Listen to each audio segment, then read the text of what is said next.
Hello Facebook, it is Paul Evenson here, Local 5 News, and I am here, you know what, it's really a beautiful seasonal August day here in Wisconsin, in northeast Wisconsin. I am at High Cliff State Park in Sherwood, and you would expect to find on a day such as this place kind of bustling, whether it's people enjoying the beach or people just enjoying picnic lunches. Unfortunately, there's not really much of any of that, and that is, you can probably see behind me, the health department had to close the beach here, unfortunately, at High Cliff State Park due to concerns over the blue-green algae, or the cyanobacteria, which causes the blue-green algae.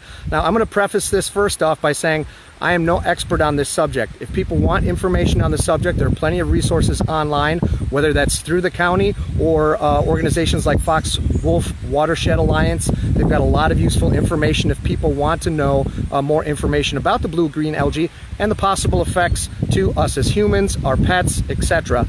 But the bottom line is, unfortunately, again, it's an August day here. I know it's a weekday, but kids are still off of school, and we've got a beautiful state park here and a beautiful state park beach that unfortunately we're not able to enjoy at the current moment because of the blue-green algae situation, or the cyanobacteria more specifically, that causes it. I'm going to flip things around and just kind of do a little walk down to the shoreline here for you. I've been out here shooting some footage, obviously, for my story. I will be reporting on it. I talked to the folks actually at Fox Wolf Watershed Alliance earlier in the day, and I will be sharing their notes with you as well later today on Local 5 News. But just want to walk down to the beachfront with you. Again, you can see the wind is blowing this direction. Might be hard to actually perhaps see some of the color, watercolor, through my phone camera, but it definitely, as far as the eye can see, has a greenish tint to it. These are picnic tables that are all, again, sitting empty here at the beach, but it's for good reason that the beach is closed. I mean, this is a precautionary method, or measure rather, but as you can see, you know, the water coming up here along the beach, where people would normally perhaps be sitting right along the sand, perhaps, you know, just walking along the edge, trying to enjoy this beach water. You know, it's empty, but you can definitely see the tint of the water as it's coming up. Now, here's a couple things to remember. Again, this is, we hope, a temporary closure of High Cliff State Park Beach, but the reason they've done it, again, is because the bacteria, specifically the cyanobacteria, I know I'm struggling saying that, I'll get it right for my story, but it is just that, it's a bacteria. So it's not good for us as humans to get it on our skin. Obviously, ingest it if you are, you know, if you're doing any kind of water sports, recreational sports. Scott, I see you posting on there. You know, is it good for dogs to stay out of the water? Yes. Pets are the same. They should not be in the water. If they do get in the water for any reason, just make sure that you are rinsing them off right away with a fresh hose, a clean hose, as best as you can, especially before they go anywhere in the house. Now, the problem with this is, for a lot of people, this can cause feelings of nausea. Extended exposure to the blue-green algae can cause those types of feelings.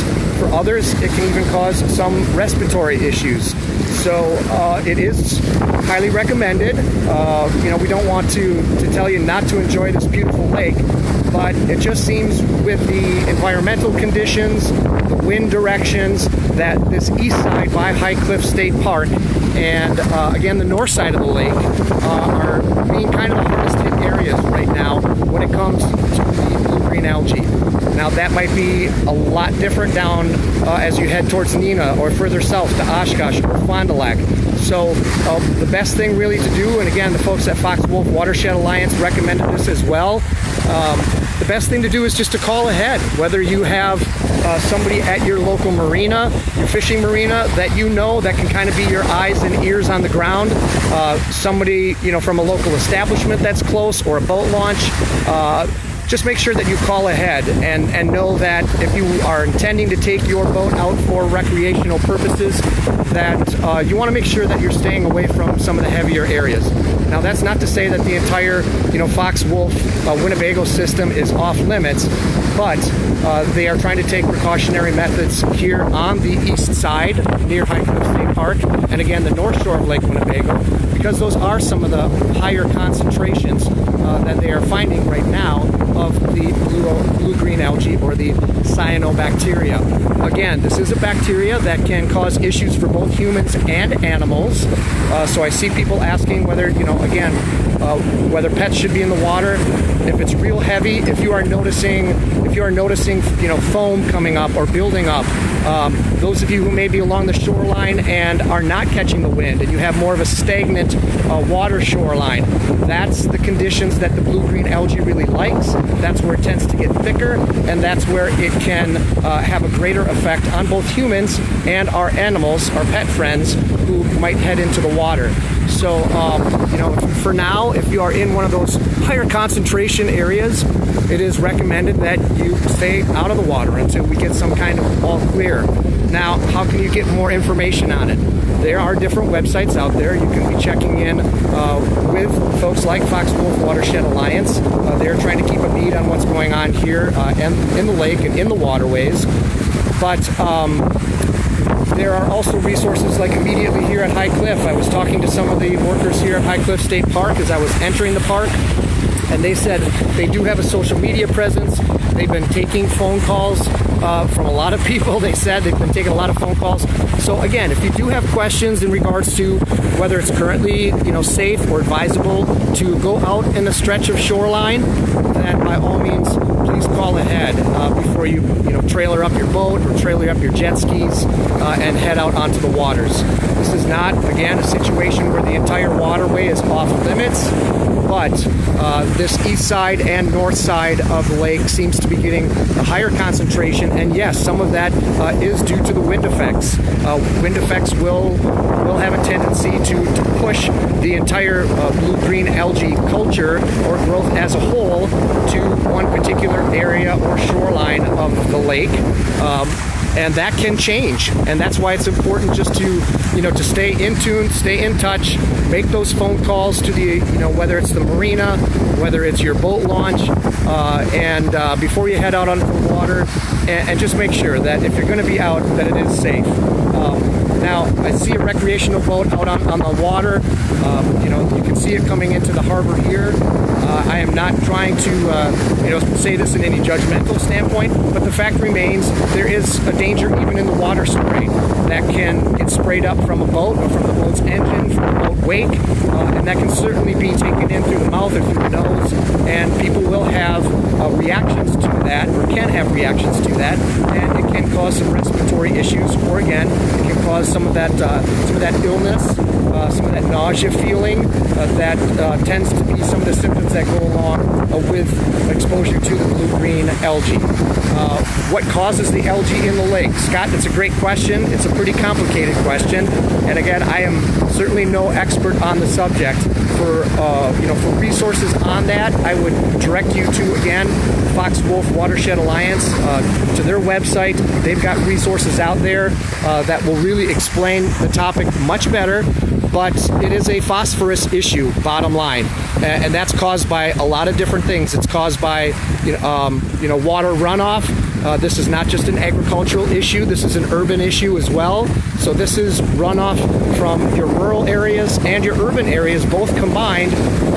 Whether that's grass clippings, even soil from the streets and from the curbsides, because phosphorus has a tendency to stick to soil. So it's not just necessarily grass clippings. Sometimes if you have soil, or even along your shoreline, soil erosion, there can be lingering phosphorus sediments that are attached to that soil that can then get washed back into the water and be added to the system.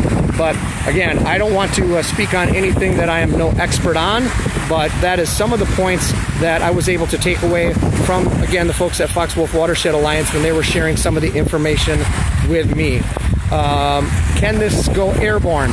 It can certainly go airborne, Heidi, but it does not to my knowledge and to what I understand through my interview with Fox Wolf, it doesn't travel far. So their real point was, if you have a home that's close enough to a body of water and you're getting kind of that water mist or water spray from the waves or the wind activity, and you're starting to notice some kind of perhaps film on your siding or film on your outside, patio tables, furniture, etc., it may not be, the best idea to stay out in those areas for any long periods of time.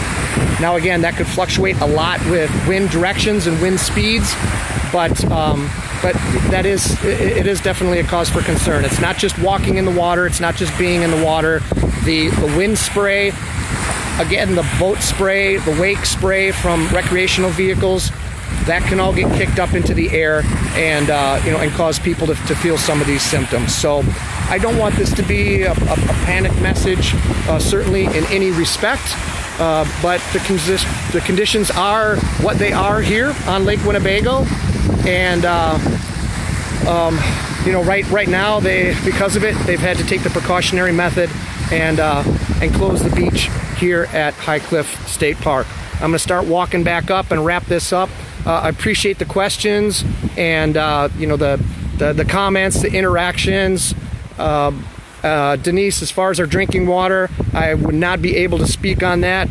I am not an expert on the topic, but there's information out there online that will be able to answer your questions, and I'll try to include a link to some of those resources in my report later today. But you can see this is a park that should be busy, should be active, should be full of people, and unfortunately it's not at the current moment because we've had to take that precautionary method and here from a state level, from a county level, and say it's best to temporarily close the beach.